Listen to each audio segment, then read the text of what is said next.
हाल ही में किसानों को लेकर और उनके साथ हो रहे अत्याचारों को लेकर लगातार प्रदेश में आवाज बुलंद होती रही है। फिर चाहे से वो एमएसपी को लेकर हो या फिर हो अनाज की बर्बादी को लेकर। अभी हाल ही में हनुमान बेनीवाल ने भी एक बहुत बड़ा बयान दिया है।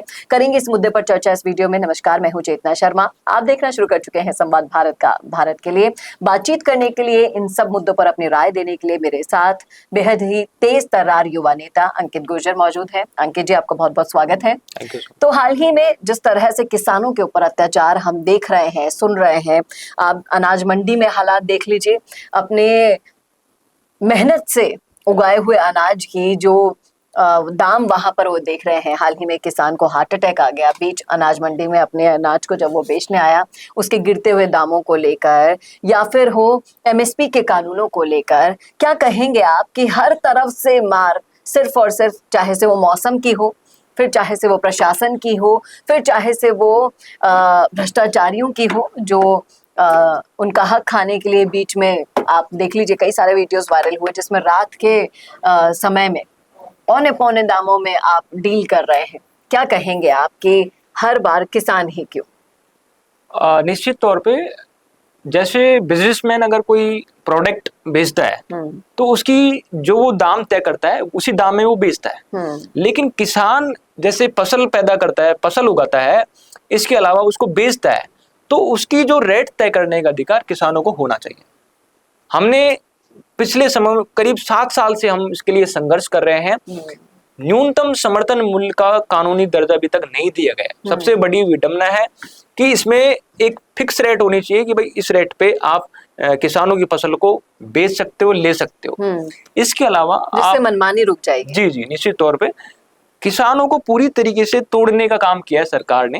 अभी यूरिया, डीएपी ले लीजिए आप, पिछले दिनों खूब कालाबाजारी हुई थी। माननीय कृषि मंत्री जो है किरोड़ी लाल मीणा जी, उन्होंने काफी छापेमारी भी की थी जगह जगह जाकर के। लेकिन निश्चित तौर पे कालाबाजारी अभी तक रुकी नहीं है जी। हमने पहले भी विरोध प्रदर्शन किया था। लेकिन माफ कीजिएगा, उनके जब सिक्के के दूसरे पहलू को हम देखते हैं तो लोग ये भी कहते हैं कि ये सिर्फ एक दृश्य दिखाया जाता है छापेमारी का या फिर माहौल बनाने का। उसके बाद कार्यवाही कितनी फैक्ट्रियों पर हुई है, कितनी फैक्ट्रियां बंद हुई है, इसका कोई आपको आंकड़ा नजर नहीं आएगा। इसके बारे में क्या कहेंगे आप? निश्चित तौर पे ये आपने बिल्कुल सही कहा कि छापेमारी करके एक ड्रामा सेट किया जाता है और वही उन्होंने किया, प्रचार प्रसार करने का काम किया। लेकिन निश्चित तौर पे किसान के लिए कोई फायदा नहीं हुआ जी। और कहीं ना कहीं आप एक असली किसान को जानने के लिए बैठोगे ना उसके पास, तो उसकी व्यथा सुनकर आपके रोंगटे खड़े हो जाएंगे। इस कदर कंडीशन खराब है पूरी भारत की अर्थव्यवस्था में। हम किसानों के ऊपर कितने निर्भर हैं ये पता होने के बावजूद भी अन्नदाता की इससे ऐसी बेकदरी होती है। आप हनुमान बेनीवाल को मैं भी सुन रही थी, उन्होंने किसानों से वादा कर लिया है कि आप मेरा साथ दो, कर्ज माफी मैं करवाऊंगा, किसी भी हद पे करवाऊंगा। तो एक तरफ है किरोड़ी लाल मीणा, दूसरी तरफ है हनुमान बेनीवाल जो अब शायद दिल्ली कूच करने वाले हैं, आंदोलन करने वाले हैं। क्या राय है आपकी उनके बारे में? निश्चित तौर पे नेता चाहे कोई भी हो, हनुमान बेनीवाल जी हो या कोई और हो, अगर किसानों के लिए लड़ते हैं तो बहुत अच्छी बात है, हम भी उनका साथ देंगे।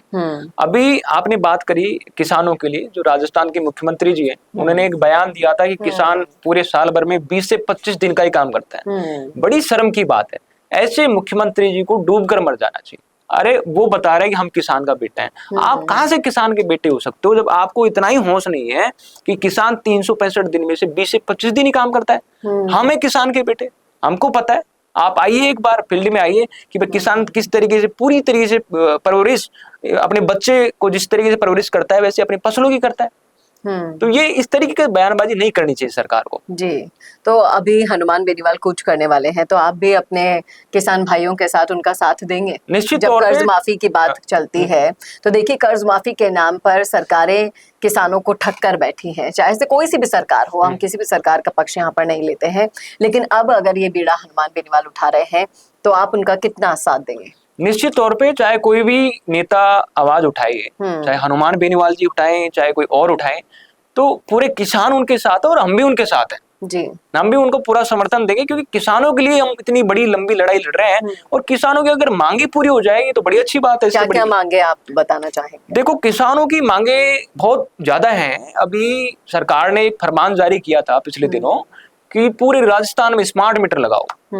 स्मार्ट मीटर क्या है, जबकि किसानों की गलतफहमी क्या पैदा कर दी कि स्मार्ट मीटर बहुत अच्छा स्कीम है, इसमें कुछ यूनिट फ्री मिलेंगे और आपको घर बैठे फायदा मिल जाएगा।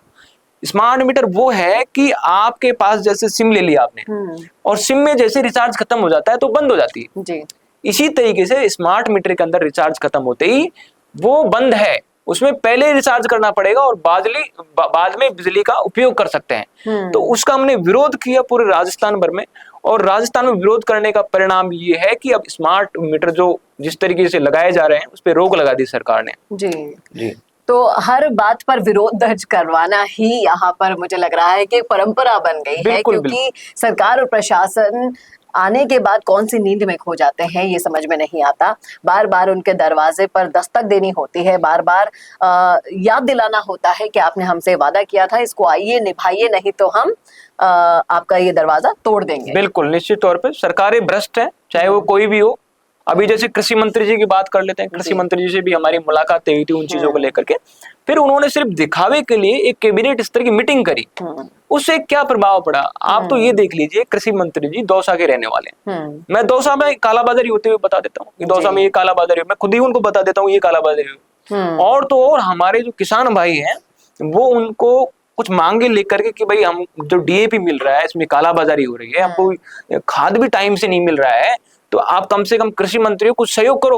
उन्होंने उल्टो उन्हीं को अपशब्द बोले और उनको भगा दिया। तो इस तरीके तो ये है वो पर्दे के पीछे के हालात जो अंकित साफ साफ बता रहे हैं कि सिर्फ, और देखिए बेनीवाल ने ठीक कहा था कि किरोड़ी बाबा आंदोलन को जगा देते हैं, उसे शुरू कर देते हैं, लेकिन कोई रिजल्ट नहीं ला पाते हैं। रिजल्ट लाने के लिए हनुमान बेनीवाल जैसा नेता ही चाहिए, जनता को भी, जो कम से कम मांगों को मनवा तो सके एटलीस्ट। नहीं तो किसान है, आप जैसे युवा नेता हैं, वो अपना हक मांगना जानते हैं, कैसे वो तरीका भी आपको अच्छे से पता है, राइट? तो इस तरह से अंकित गुर्जर ने बता दिया साफ साफ कि अपनी नाक के नीचे होने वाली कालाबाजारी को भी नहीं रोक पा रहे हमारे कृषि मंत्री साहब, और ये बीड़ा अब हनुमान बेनीवाल उठाने जा रहे हैं। आने वाले दिनों में अगर आंदोलन होता है तो ये भी उनका साथ 100% देने वाले हैं। क्या आप भी इस आंदोलन में कौन से नेता का साथ दे रहे हैं बताइएगा जरूर कमेंट करके कमेंट बॉक्स में।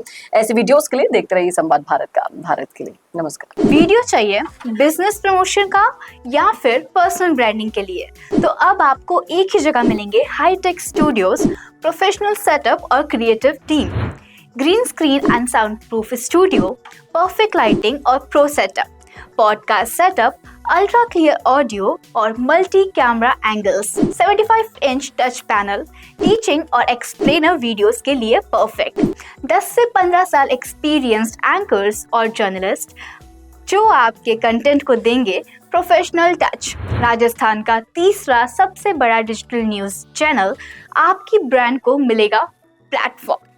50+ प्रोफेशनल वीडियो मॉडल्स जो आपके प्रोजेक्ट को बनाएंगे ज़्यादा इंगेजिंग। हमने 5000+ बिजनेस और ब्रांड्स को ग्रो करने में की है मदद। अब आपकी बारी।